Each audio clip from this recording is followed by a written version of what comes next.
You can feel the tension in a house where no one speaks the truth. Kids don't need to hear yelling to sense instability. They are building emotional maps from your silence, your sighs, your disconnection. Staying for the kids doesn't mean they're safe. It often means they're absorbing more than they can name. This episode is not about divorce, it's about neurological residue. No one ever raised their voice. There were no slammed doors, no threats, no ultimatums, but your stomach still clenched every time they entered the room together. You learned to read tone faster than words. You learned that silence could carry more weight than shouting. This is what we call a silent divorce, a state where emotional separation has already actually occurred, but the physical arrangement remains. Not for love, not for resolution, just for the kids. The intentions may feel noble, but your body doesn't register intentions. It registers energy. It registers atmosphere. Children in high disconnection homes learn very early that something is off, even if they can't name what.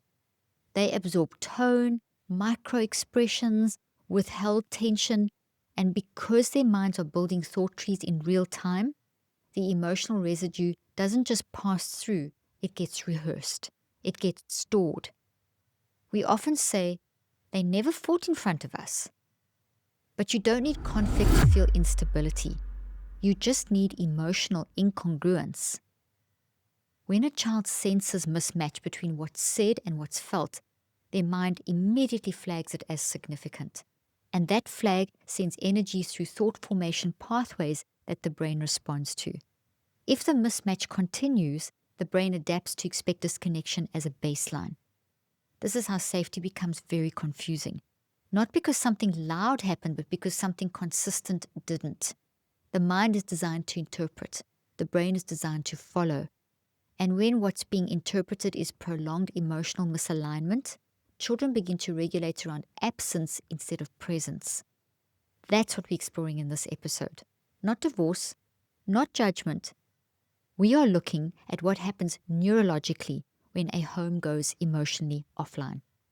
Because your child doesn't just learn from what you say, they learn from what you repeat and what you don't repair.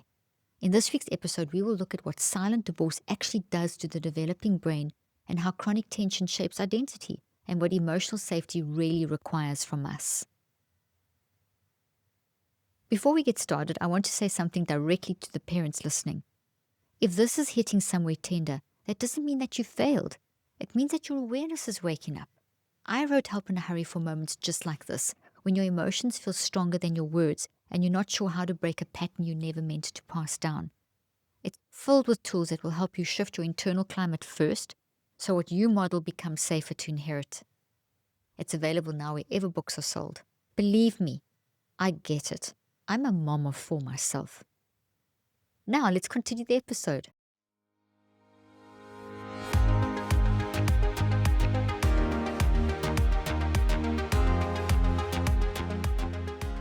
You grew up thinking nothing was ever wrong. There was food in the fridge, the lights worked, no one slammed doors, but your shoulders were tight all the time. Your jaw clenched when they walked past each other. You never knew what version of the room you were walking into, because no one told you anything, but everything felt like something. This is the emotional experience of children in high disconnection households. The conflict is quiet, the fear is subtle, but the body doesn't wait for volume to react. It registers tone, delay, mismatch. Children in these homes often become experts at prediction. They learn to scan facial expressions, posture, energy. They interpret micro signals without realizing they're doing it. This isn't hyper-awareness, it's adaptation. And the mind is constantly interpreting those emotional cues. It takes what it experiences and builds thought trees, recording. It takes what it experiences and builds thought trees, recording not just facts, but atmosphere as well. So when a child lives in a space where nothing is said, but everything feels strained, their inner world starts to treat tension as neutral, because the brain learns from what the mind engages. And if the mind is always rehearsing silence laced with tension, the brain wires towards that pattern. It encodes it, and that pattern becomes the backdrop for emotional expectations, relationships, and internal self-regulation for years to come. That's why many adults who grew up in emotionally disconnected homes struggle with chronic indecision, people-pleasing, bracing for conflict where none exists, confusion around what safe feels like, because nothing modeled what emotional security feels like. Only silence did. And quiet without connection is a form of instability that doesn't announce itself. It lingers, it trains, it sticks. Children who grew up like this aren't just sensitive, they are rehearsed, and their mind, doing this job, tries to organize the pattern into something coherent. But if what's modeled is misalignment, then confusion becomes familiarity. Not because the child is broken, but because their mind responded accurately to an inconsistent emotional environment. And the brain followed. This is how early thought structures get shaped. This is why emotional congruence matters more than performance. And this is why silence can be just as formative as speech. Let's get into the psychoneurobiology of what I've just described. Because it's not about perception, it's about patterning. When a child experiences ongoing emotional tension without explanation or resolution, their mind picks up on the repeated mismatch. This mismatch activates what's known as neuroception. This is the body's unconscious process of evaluating safety or danger based on cues, not logic. Neuroception happens before consciously thinking because it's actually a warning signal coming from the wise and unconscious mind to the body. And once the mind starts to rehearse what feels off, the brain adapts. Your biochemistry shifts and dopamine surges alongside other neurochemicals to track the unpredictability. Cortisol elevates in response to unresolved tone as well.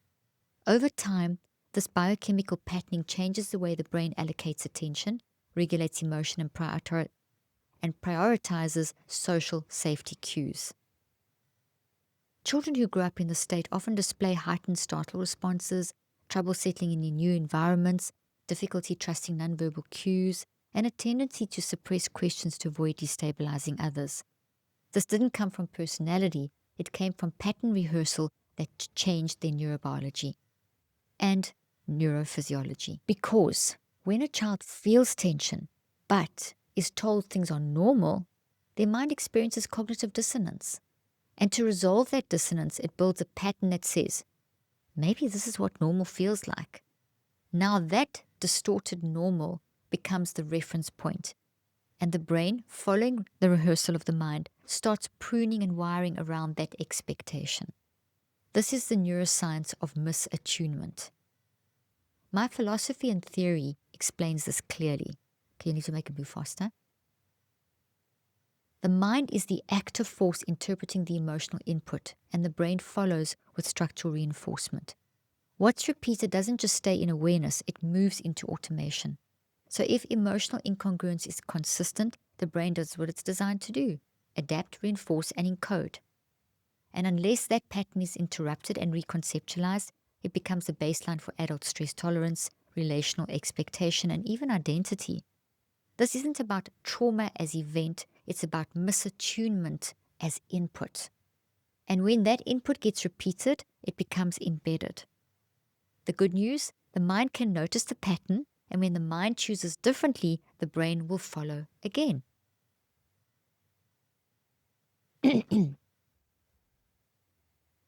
No problem. One of the most common defenses I hear from parents in high disconnection homes is this: we stay together, isn't that what matters? But let's just look a little deeper. Because the physical presence doesn't always equal emotional protection. When children grow up in a home where the relationship between the caregivers is consistently misaligned, they're not registering gratitude for structural consistency. They are registering the unspoken dissonance that defines their emotional landscape. And when that landscape repeats, it becomes coded as normal. We need to be honest about how this looks. It's not shouting, it's silence. It's not storms, it's stillness with a layer of static under it. It's sarcasm, long silences, misattuned glances, repair that never arrives. This environment creates a specific kind of confusion in the developing mind. Children begin to think, if I'm anxious and nothing seems wrong, maybe it's just me. If this is what togetherness looks like, then togetherness must feel tense. And that emotional confusion keeps getting rehearsed because the conscious mind is trying to make meaning of all of this, and the brain is responding to whatever is repeated. So when the narrative becomes, at least we're not divorced, it teaches children to equate emotional misattunement with success, as long as no one leaves. The message isn't, you're safe here. It's, this is what staying looks like, even if we don't speak, connect, or repair. This teaches children to become emotionally bilingual. They learn to say one thing or feeling another. They learn to stay in misalignment if the external appearances look intact. This is how performance replaces presence, and how emotional tension hides in plain sight for decades. Many adults raised in these homes report not knowing what they feel until days later, expecting people to leave without explanation, confusing stillness with punishment, apologizing for needing connection. They didn't have to witness harm to internalize absence. And absence, when repeated, gets rehearsed, just like anything else. It becomes part of the thought tree architecture that shapes how they relate, attach, and self-regulate. Children don't need perfect parents. They need emotionally honest environments. And that honestly isn't the same as full transparency or oversharing. It means owning the energy in the room. It means practicing repair when repair is due. It means not expecting a child to make peace with something that the adults refuse to address. Because when kids have to do that kind of emotional translation, they don't become stronger, they become split. And that split gets rehearsed. Children don't need two adults to stay in the same house. They need two adults who are willing to notice what's being rehearsed. Staying together physically is only meaningful if emotional tone matches the message. And if that tone is consistently disconnected or sharp or unresolved, the child isn't receiving safety. They are receiving confusion.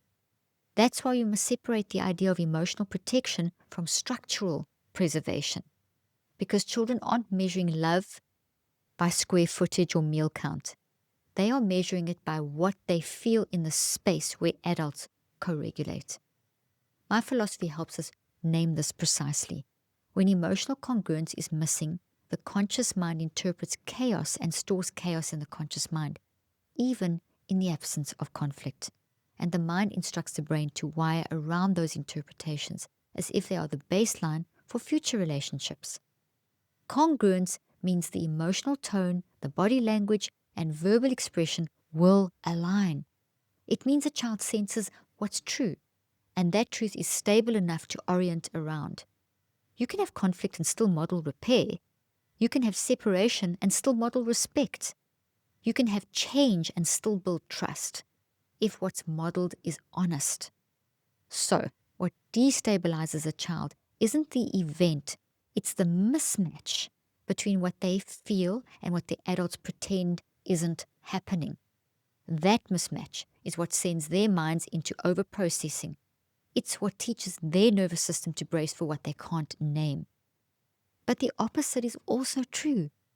When a child senses congruence, even inside a hard moment, their mind has something solid to organize around, and that organization helps the brain stay adaptable. It lowers the load of unresolved input, and it gives a child a model of what emotional safety can actually feel like, not just look like. This is how we reframe protection, not as staying, but as aligning. And from that alignment, the child builds patterns worth keeping. Thank you. This tool isn't about fixing a relationship. It's about reconditioning the emotional tone that gets passed down, often without words. When the day ends, or even before it begins, just take 2 minutes with your co-parent, regardless of your relationship status. What matters is the shared agreement that the emotional environment your child grows in is something you both help create. Here's how the debrief works. Step 1, internal check-in. Each parent answers one question for themselves. What emotional residue am I carrying right now? This isn't about confessing or performing. It's about naming what your mind is processing so your reactions don't become scripts your child memorizes.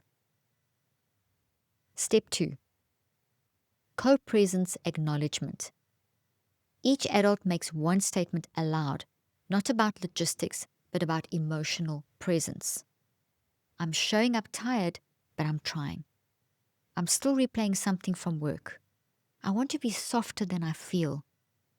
These aren't explanations, they're calibrations. They help each adult reset the tone before it suddenly spreads into the room. Step 3. Intentional redirect. End with one line that names your shared intention. We want them to feel steadiness.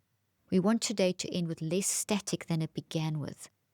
This process mirrors the Neurocycle's approach. Embrace, become aware of internal patterns.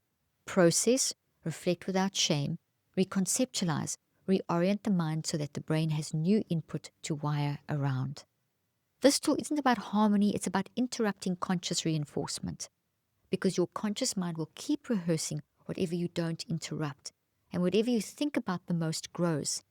And your child's brain will keep adapting to whatever gets repeated. Even the small pattern, just 2 minutes, can reset the tone of an entire evening. Not perfectly, but intentionally. And when your intention stays consistent, your environment becomes safer to internalize. This was one of my patients. Her parents stayed married for 27 years. From the outside, they looked stable. No separations, no screaming, no dramatic breakdowns. But she tells me she started bracing every time she heard their footsteps in the hallway. Not because of anything they said, but because of what they wouldn't say. She remembers watching TV with one of them while the other sat in the same room, wordless. She remembers the sound of a spoon in a coffee mug as the loudest part of the morning. No one ever yelled, but everything felt like holding her breath. As a child, she thought she was too sensitive. As an adult, she realized her body had just been trained to expect disconnection. She learned how to stay quiet. She learned how to make herself invisible so she didn't add to the tension. She learned how to read rooms instead of trusting herself. That was the emotional environment she inherited. Silence that felt like punishment, stillness that hummed with things unspoken, proximity that didn't feel like presence. This isn't rare by any means. It's not extreme, it's just unspoken, and because no one ever framed it as misattunement, she internalized it as normal. Her mind did exactly what it was designed to do. It registered patterns, it rehearsed emotional cues, it built protective thought trees so she could keep functioning, and her brain followed suit. It adapted to brace. It flagged silence as something to manage. She learned to interpret the pattern now. She's learned to interpret the pattern now. She's learning how to name what wasn't named. She's learning that emotional attunement isn't about getting everything right. It's about showing up congruently. Because when you grow up sensing disconnection, healing doesn't start with a relationship. It starts with emotional honesty. And honesty starts with noticing what your mind has been repeating for years and asking, does this still actually belong? What you repeat becomes familiar. And what becomes familiar gets coded into how you relate, even when it isn't healthy. Many people raised in silent divorce homes struggle to explain why nothing feels steady. Nothing felt steady. Not because of chaos, but because of congruence was missing. A child doesn't need to be yelled at to feel destabilized. They just need to be ignored at the wrong moment, or reassured with a smile while sensing unspoken tension. The mind picks up what the room won't name, and it turns that into a survival script. Because when a child repeatedly experiences mismatch between tone and words, presence and energy, structure and warmth, their mind begins to rehearse it as the emotional template for connection. The conscious mind gets messy and encodes that messy rehearsal into the brain, and that becomes the model they use in adulthood. As I show in my research, that whatever the mind pays attention to repeatedly becomes structurally reinforced in the brain. If the emotional environment is consistent with misattunement, the child's identity adapts around it. So, this is the mic drop. The absence of conflict does not equal the presence of safety. Emotional safety comes from congruence, not from pretending things are fine. What you normalize is what your child rehearses, and what they rehearse becomes the foundation their brain builds on. This isn't about blaming parents. It's about understanding how powerful your repeated emotional signals are, because those signals don't just fade, they get stored. And once they're stored, they get rehearsed until someone interrupts them.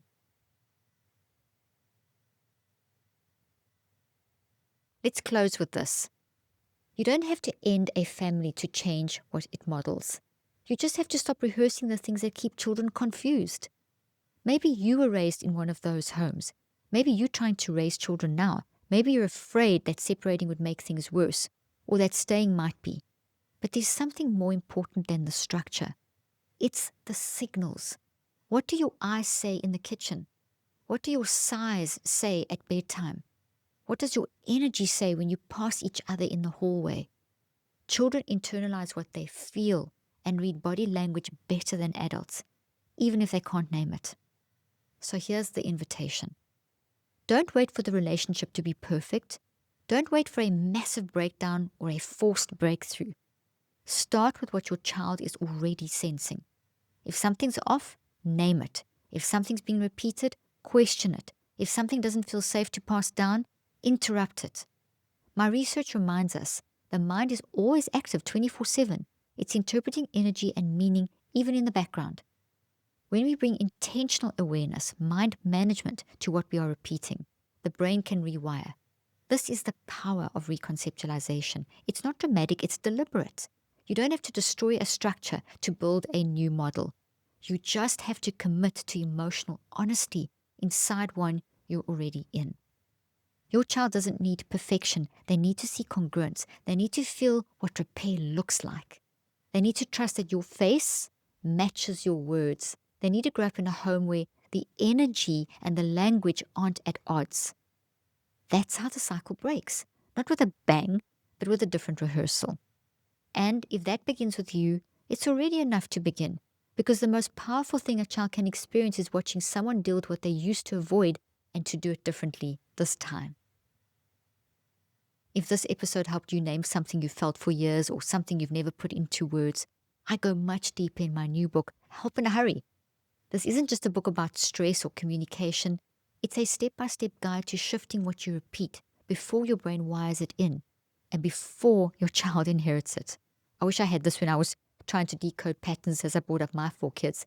I couldn't always name those patterns and emotions. I thought they were mine alone. You can get Help in a Hurry now. It's available in bookstores everywhere, and if you go to helpinahurrybook.com, you can get it there. I want to leave you with this. Once you change what you are rehearsing, you change what your brain and your child's brain believes is normal.